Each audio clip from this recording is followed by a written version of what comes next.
qaar kamida fanaaniinta magaalada Hargeysa ayaa dhaawacyo kala duwan waxay ka soo gaareen kadib markii dhalinyaro ay ku soo weerartay gudaha hoteelka Crown ee magaalada Hargeysa halkaasi oo looga qayb galay xaflad aroos ayna ka socotay. fanaanada Degan Nuur ayaa lagu soo waramayaa inay gacanta ka jabtay halka qaar kalena la sheegayo inay soo gaareen dhaawacyo kala duwan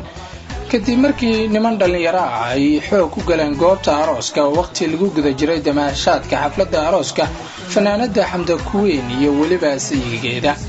sida dad goob joogayaal ay xaqiijiyeen falkan foosha xun ayay ku tilmaameen mid ka dhashay ilaala la'aanta hoteelka